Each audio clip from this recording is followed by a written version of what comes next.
Hello my beautiful butterflies, welcome back to my channel.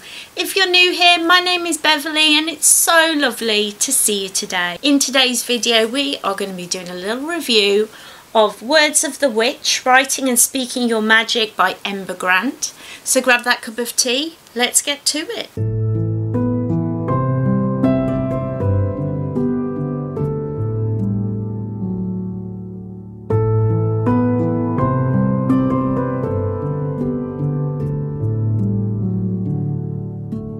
So before we begin, I have to give the disclaimer that this book was not given to me. It's not a sponsored video. All these thoughts and feelings are my own. I bought this book with my own money. The writer, the company that put this book out, they don't know I exist. I just enjoy books and sharing my thoughts and feelings about books. With that out of the way, let me grab my phone where I've got all my notes. And let's get into it, shall we? So this book is really beautiful to look at. The cover is just absolutely stunning. It's got silver foiling all over it and it just simply says Words of the Witch. And the foiling continues onto the back. It is a beautiful book.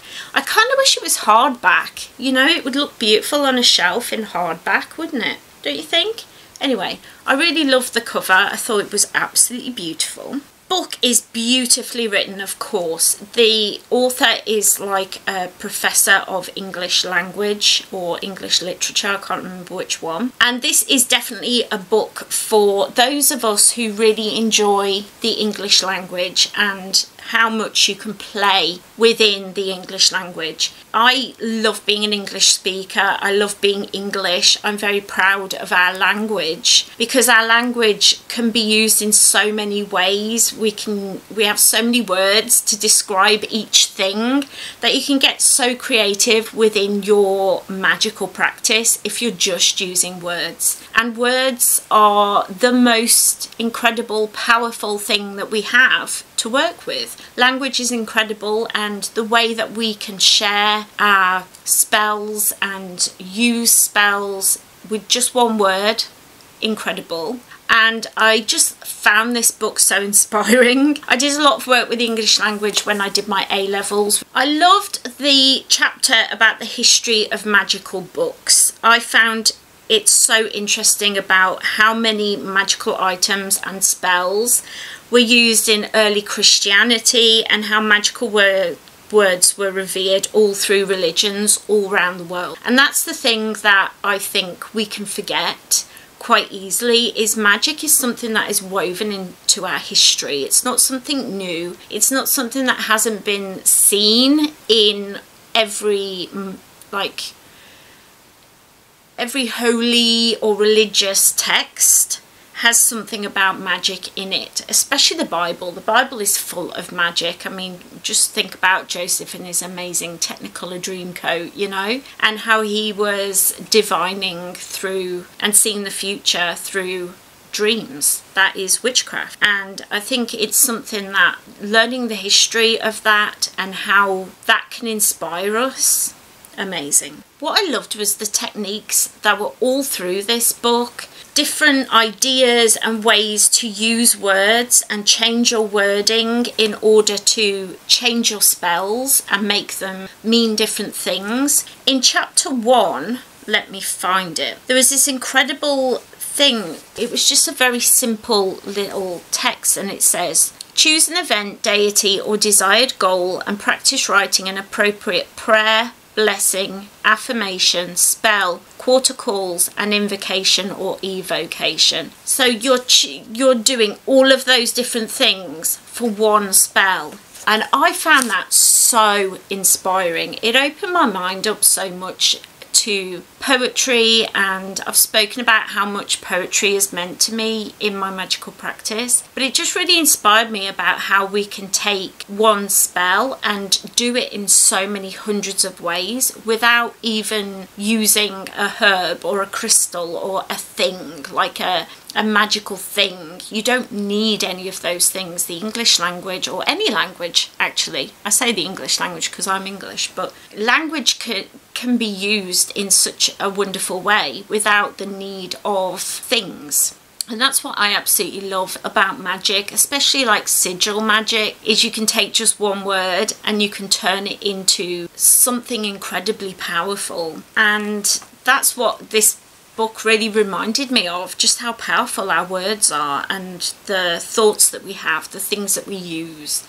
So beautifully done. This book is absolutely perfect for any of you who want to improve your magical language and want to understand how language can be used within your magical practice. Also, anybody who's disabled, like if you can do a doodle, if you can think of a word, then you can do these spells. None of the things in this book I would say are hard to do or expensive or out of the grasp of most people. And I thought that was really cool, that language is just so accessible to us, and it's something that we're so lucky to live in the now.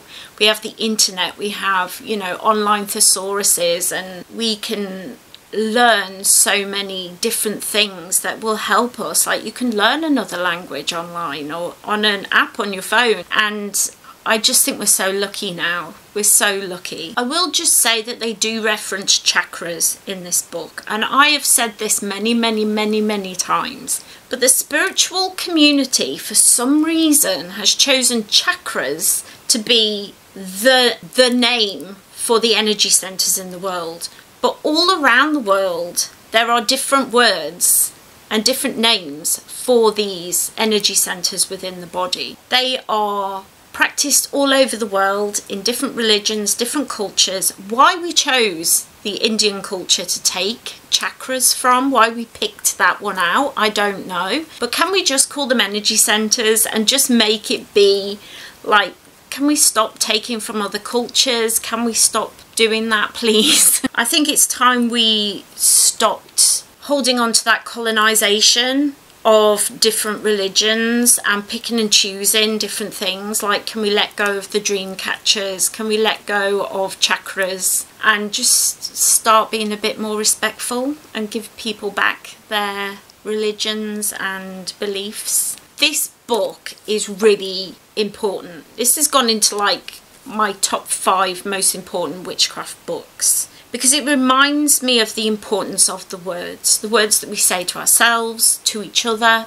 the words that we think. Like the reason I started practicing mindfulness, and if you don't know, I have a blog that's all about like my journey with my chronic illnesses and mental health struggles, and it's called Blooming Mindfulness because mindfulness changed my life. Mindfulness and being in the moment and paying attention to the words that I say to myself stops me spiraling into depressive moments, spiraling into like really deep dark places, because I can say really horrible things to myself, and I'm sure you can too. Mindfulness is so important, and the words that we use are so important. The words that we choose in a spell is important. I was watching one of my favourite witches, Ginny Metherall. I think that's how you say her last name. I'll leave a link to her channel anyway down below, because I love her channel. She's an incredible witch, and she was talking about how she did a spell because she wanted more money, and she wasn't specific about where the money would come from, and she got the money, but the problem was it came because both of her parents passed away, and she got left that money in their wills. If we're not specific, if we're not directing the energy in the right way, if we're not being fully in with the language that we use and the way we word our spells, we're not going to get the full magic. We're not going to get the full experience or the full thing that we're hoping to get out of our magical practice. And our spells will backfire or will not work how we wanted them to. So if you want to level up your wording and your spells, get this book. It's really good.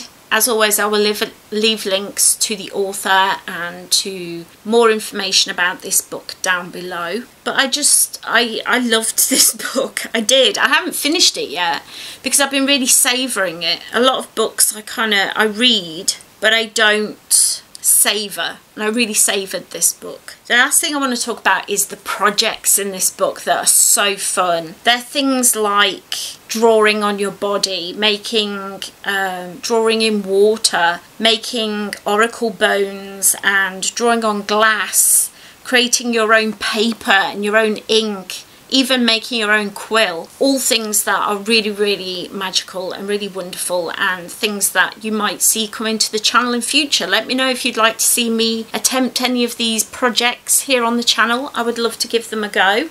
I do a lot of crafting here on the channel, so if you enjoy that, make sure you stick around and all that good stuff. But I'm sure right now you're sitting there and thinking to yourself, Beverley, what's the next book we're reading?